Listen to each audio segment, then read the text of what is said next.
Hello, beautiful people. Yes, I am talking to you. Are you ready to feel confident AF, free from the expectations and opinions of others, and create ultimate self-trust in who you are, what you say, and how you show up in every part of your life?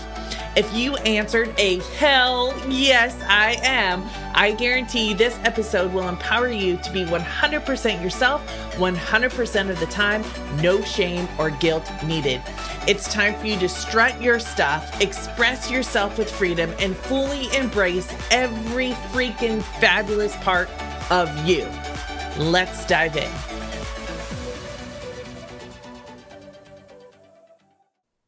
Hello, and welcome to another episode of Road to Radical Visibility. I am Rachel Freemon Sowers, your host, also known as the Breakthrough Bitch, because I am passionate about helping people in the LGBTQ plus and female communities break free from the social constructs, beliefs, and opinions that have been holding them back from creating and experiencing their life exactly the way that they want to.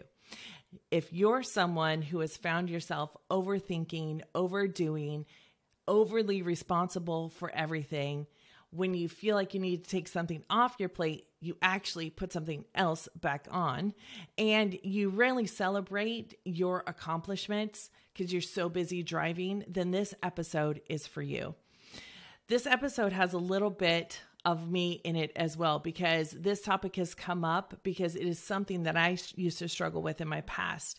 And now that I've switched it to not having to have things be so hard in order to feel like I've accomplished something, that I'm worthy of something, that I'm worthy to do something, or I'm worthy of the thing that I'm doing, then I've been able to just be in more flow and more ease and really see the beauty that's around me, to acknowledge the accomplishments that I've had, and just to have more joy and honestly love in my life.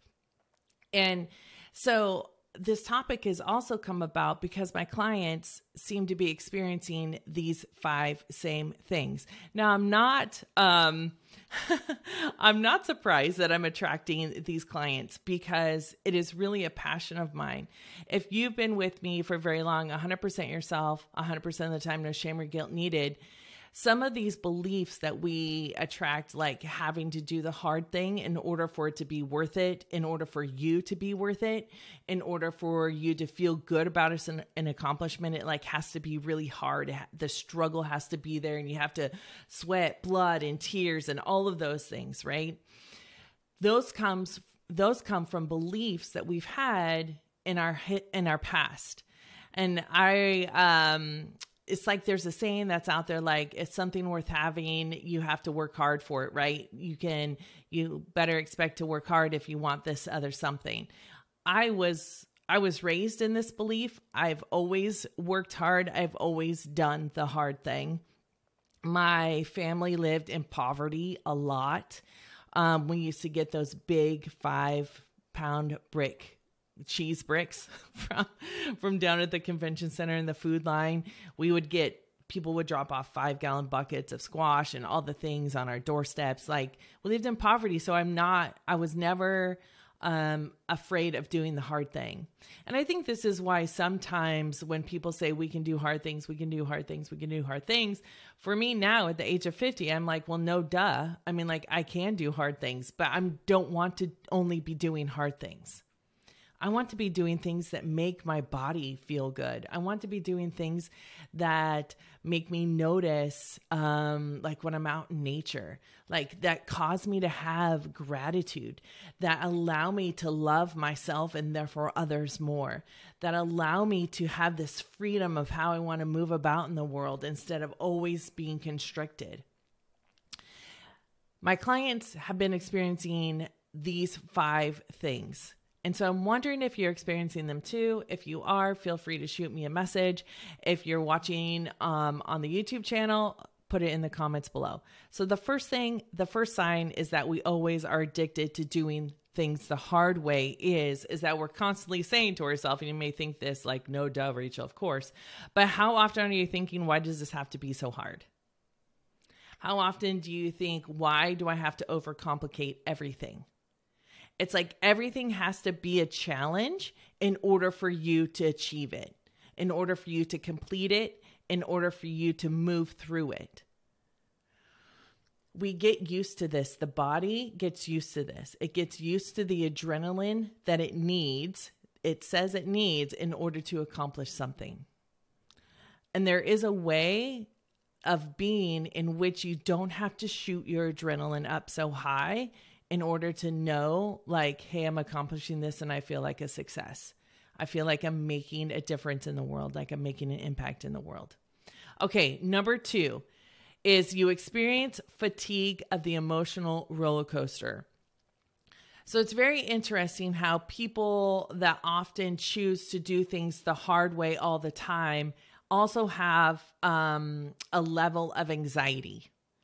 So they're on this kind of level of this vibration of right? And so in order to make themselves do the thing, they have to shoot their emotions up. Okay, I'm going to do this. And they're like pumping themselves up. And sometimes this is great. Like sometimes you have to motivate yourself, but doing it all of the time is exhausting. It wears the body down and it really depletes your nervous system and its ability to regulate, right? So you're on this emotional roller coaster that's like ups and downs, like, okay, things are going great. Things are going great. I'm accomplishing all this stuff. Everything's going great. And then like, boom, now why can't I do it? Why aren't I keep doing the same thing? And so you expect yourself to reach this level and just keep going up. That's not going to work. Eventually what's going to happen is your body's going to say, I'm done doing this. It's going to say, I'm breaking down now. How many of you have ever gone on a vacation? Finally gone on a vacation. And when you're on vacation, you get sick. And I don't mean from something on the vacation. I mean, you actually get sick because your body's like, I am now taking full advantage of this rest time.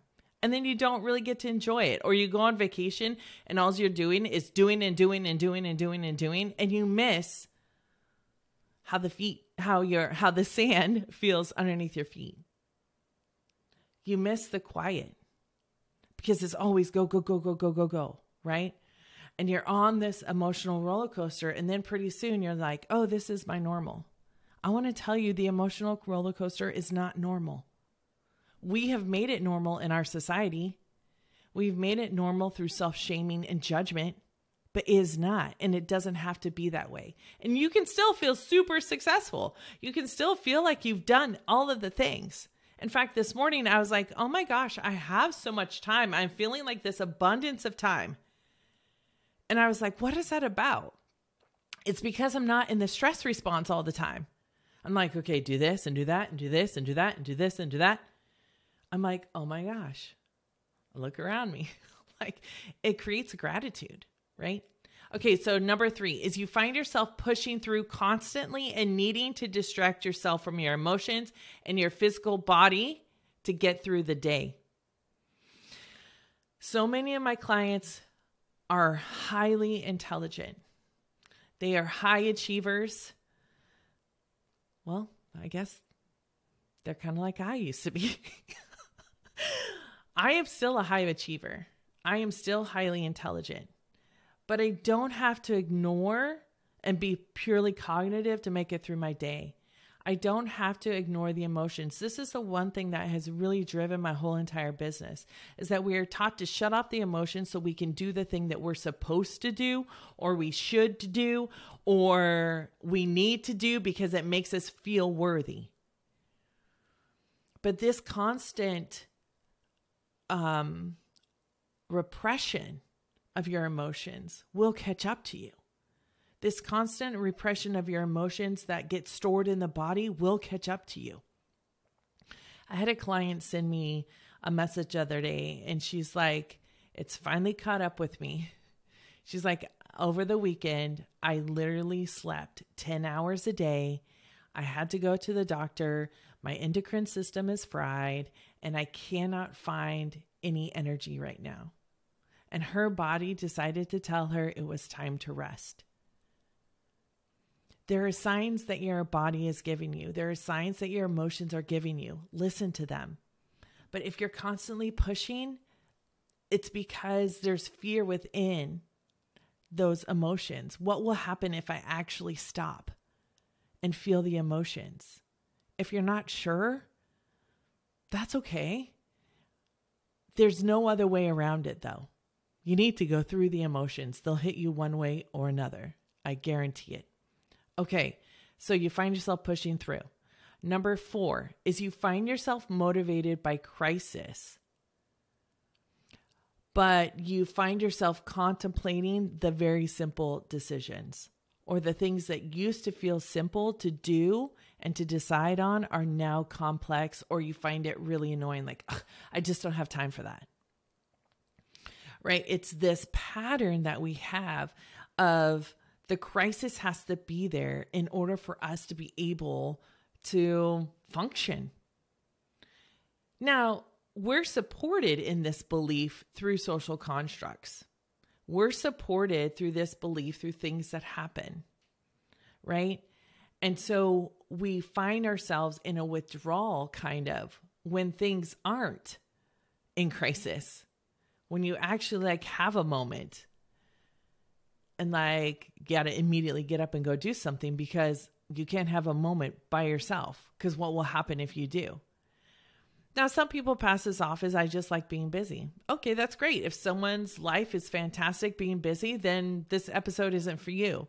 But if you find yourself being tired of being busy and missing out on the things that you care about the most, missing out on being with your kids, missing out on being with your partner, missing out on being able to go out and do things in the community you care about the most, then there is a downside to this.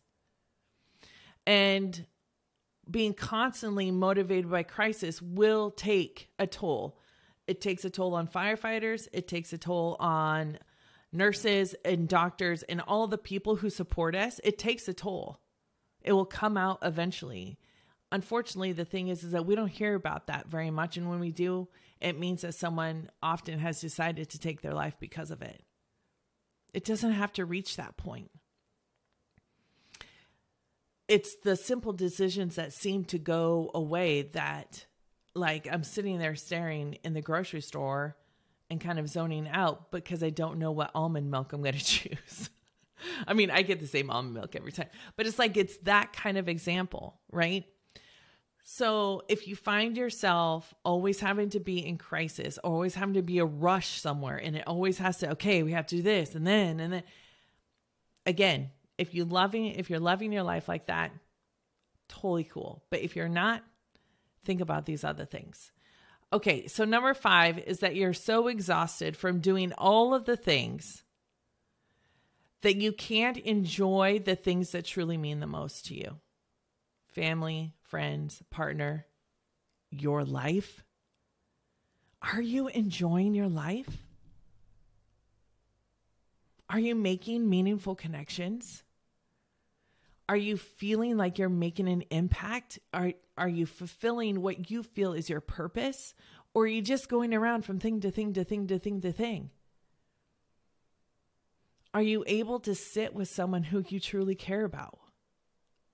And not have your mind be going, okay, what's next? Okay, but can you be present with them? It's these kinds of things that decrease very slowly and slowly and slowly the quality of life that you experience. Now, people say to me, Rachel, what's the answer? I might get the smackdown for this. The answer is to know yourself, to find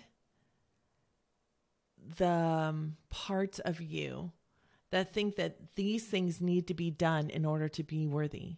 One of the questions I ask every single one of my clients is, if I was able to take you out into the woods, and not in a creepy way, just FYI, if I was able to drive you out to the woods and drop you off in this beautiful, serene place, like we're not that far from Humboldt County, the redwoods, all the things, and I was to drop you there, could you stand there in the woods doing absolutely nothing and know and feel that you are worthy without doing anything? The mind doesn't get to think about it. Can you feel it in your body? Can you know how worthy you are without doing one single thing?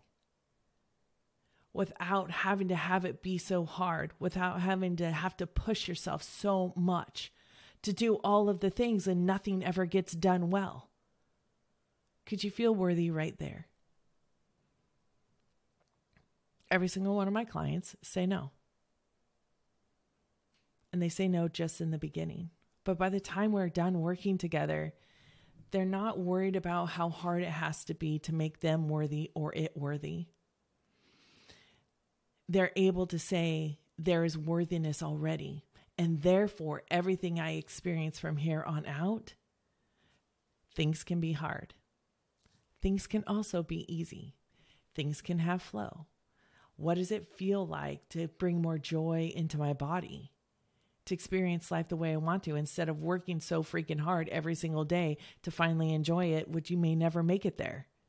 I talk about this a lot too. It's just like, you know, you only have one life. Gary Vee said it, like you have, you're dead for a really long time, but you're only alive for a short amount of time.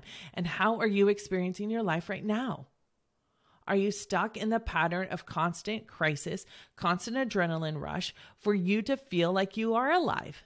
Because you're alive without the adrenaline rush, just a little FYI. You are. And this is how we begin to experience the full way of living. It's about you knowing who you are, being you 100% of the time without shame or guilt. This is removing all those social constructs, those beliefs that I had when I was a small child that I had to put myself. This is messed up, just FYI. I literally would make myself do things because I knew I would have to do hard things when I grew up as an adult. And if I learned and started when I was little and I could do the hard thing when I was little and I could make it through the crisis and I could make it through the discipline and I could make it through all the things, that then I can make it through life. Dude, that's like fucked up. It's fucked up as a small child to make yourself suffer so that you can make sure to live later. Wow, that made me a little bit emotional if you're not watching the video. Surprise. But really, I mean, think of it. What are you needing or saying that you need to suffer through in order to be worthy to be who you want to be?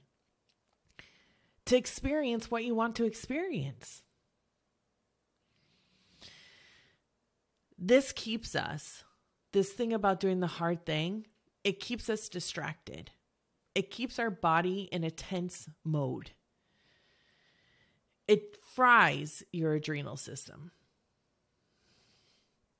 And it really inhibits you from having the happiness and the joy that you want to have. You don't have to stop doing things. You don't have to stop accomplishing things.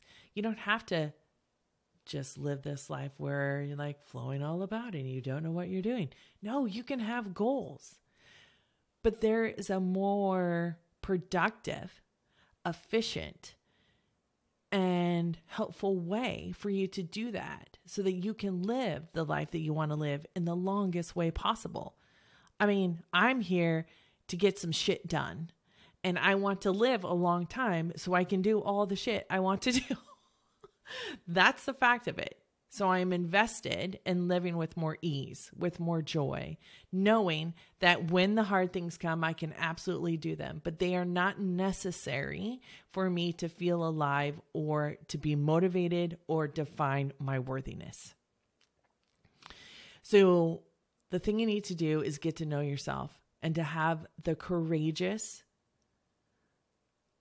decision to say, I'm going to look at these parts of me, I'm going to heal them, and I'm going to tap into this truest part of myself.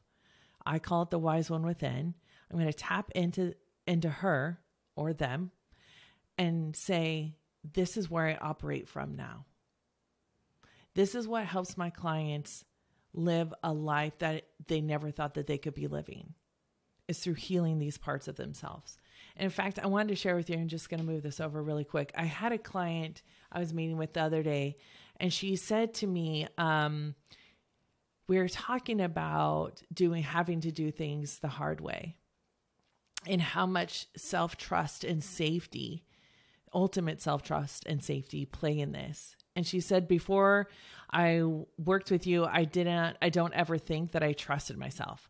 But since we started working together, I do. And that means that I can do things and bring more love and joy into my life instead of more stress and exhaustion. So if you're looking for more freedom, for more love, and for more joy in your life, then I want to empower you to start on this journey of beginning to truly know yourself, to take this courageous step in saying, I'm going to see these parts of myself, I'm going to love them, and then I'm going to recreate, or I'm going to create a new identity of a different way of interacting in the world. When you do this, you will experience freedom. You will. You will experience more joy.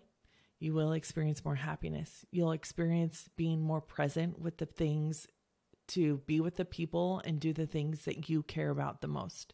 It all will come to you. I guess in the last moments of this, because this is such an interesting topic, I would love to hear from you if you feel like you've been addicted to doing things the hard way. If any of the 5 things that we've talked about today, which are, you ask yourself, why does this have to be so hard? Or why is it feeling so hard? Experience fatigue of the emotional roller coaster, and then you pass it off as normal. This is just how it is. You find yourself pushing through constantly and needing to distract yourself from the emotions and physical body to get through your day. You find yourself motivated by crisis, but find yourself contemplating the very simple decisions that used to feel really easy. And the last one is that you're so exhausted from doing all the things you can't enjoy the things that truly mean the most to you. If you're experiencing those, I want to encourage you to reach out. I also want you to know that you are already enough. I want you to know that you're already worthy. I want you to know that you already know the right thing. It's just been hard to listen. And if you want to make and create these changes, that I would love to hear from you if you want to see what that would look like for you. All right. So, my heart's a little feeling so grateful, and just feeling like this needed to come out. So I want to say thank you all for listening. Thank you for continuing to share my videos and my episodes of Road to Radical Visibility. If you feel compelled, please make sure to click the thumbs up and the subscribe if you want more of this kind of information on my YouTube channel, and feel free to rate the podcast. I'll end this video like I end every single video. Please make sure to stay true to yourself, be kind to others, and always, always, always honor the wise one that is within you. I will see you all on the next Road to Radical Visibility. Bye. Hold up, don't go yet. If this episode inspired you to be 100% yourself, 100% of the time, no shame or guilt needed, even just that little bit more, I would love to hear from you in the comments below. I'm here, and I know you are too, to make a positive impact in the world. So don't forget to share the love. And if you were left wanting more of this type of kick-ass content, then don't forget to click the like and subscribe button. Until next time, make sure to stay true and be you. Until then, bye.